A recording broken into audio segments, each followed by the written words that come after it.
Je veux changer de vie. Voilà, j'ai un vrai déclic.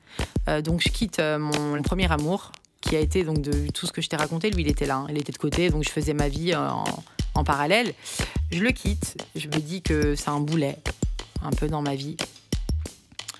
À l'époque, j'ai un peu de sous parce que voilà, je fais un mariage blanc, je touche des sous. Je vais à Marrakech, je décide d'aller à Marrakech avec une de mes amies. Donc on part à Marrakech, on reste 3 mois là-bas. Je rencontre un homme qui a beaucoup compté pour moi, un Libanais, un mec qui est un petit peu plus vieux que moi, mais pas tant que ça, qui a une petite dizaine d'années de plus que moi. Et je tombe folle amoureuse de lui.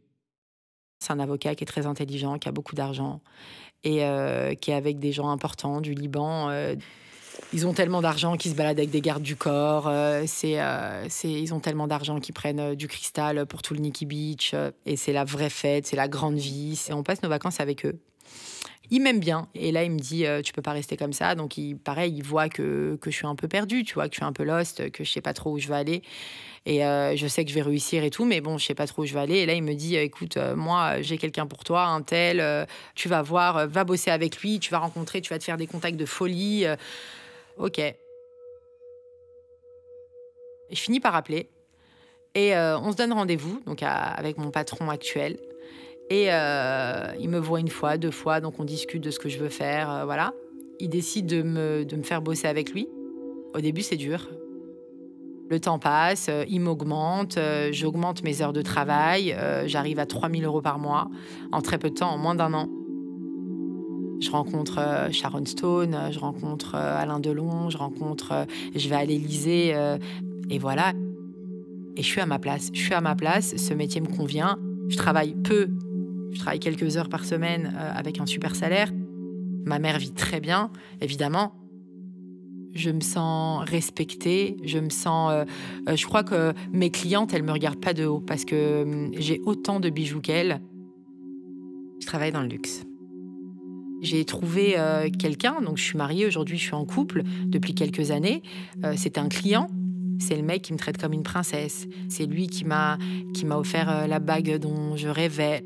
Je pars en vacances dans des endroits de gens privilégiés. Je dirais pas les prix parce que c'est indécent, vraiment. J'ai rencontré mon prince charmant. Non, je dirais pas que c'est un prince charmant. Je dirais pas que c'est... Il représente pas celui qui, dans ma tête, est dans le château. Celui qui est dans le château, il est pas encore sorti. D'apparence, tu vois pas la différence entre moi et une fille de riche aujourd'hui. Puisque aujourd'hui, j'ai la voiture, j'ai les bijoux, j'ai les montres, j'ai les sacs à main, j'ai les chaussures, Voilà, aujourd'hui, je côtoie encore des gens, je suis encore sollicitée de part et d'autre. On me propose encore, j'ai affaire à des hommes qui me promettent, si je te donnais des noms, ça en ferait saliver plus d'une. C'est des gens, des hommes de pouvoir, des hommes importants, des hommes qui sont très, très riches et du coup, qui sont prêts, en tout cas, qui se disent prêts à mettre le paquet pour être avec moi. Non, c'est un kiff de continuer à pouvoir séduire et le fait d'être toujours d'actualité malgré ma situation familiale, malgré mon âge, il faut dire aussi les choses. J'ai plus 20 ans, c'est compliqué, ouais, de comme pour toutes les femmes, de se voir vieillir, etc. Mais dans mon cas, oui, j'évite d'y penser, mais je pense que ça peut faire mal, ouais. Écoute, on n'en est pas là.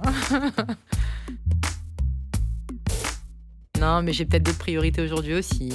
Bon, fonder une famille, des trucs un peu plus chiants, tu vois. Arte. Aujourd'hui, je peux dire que j'y suis arrivée. Radio. Enfin, presque. Point. Puisque j'en veux toujours plus maintenant. Comme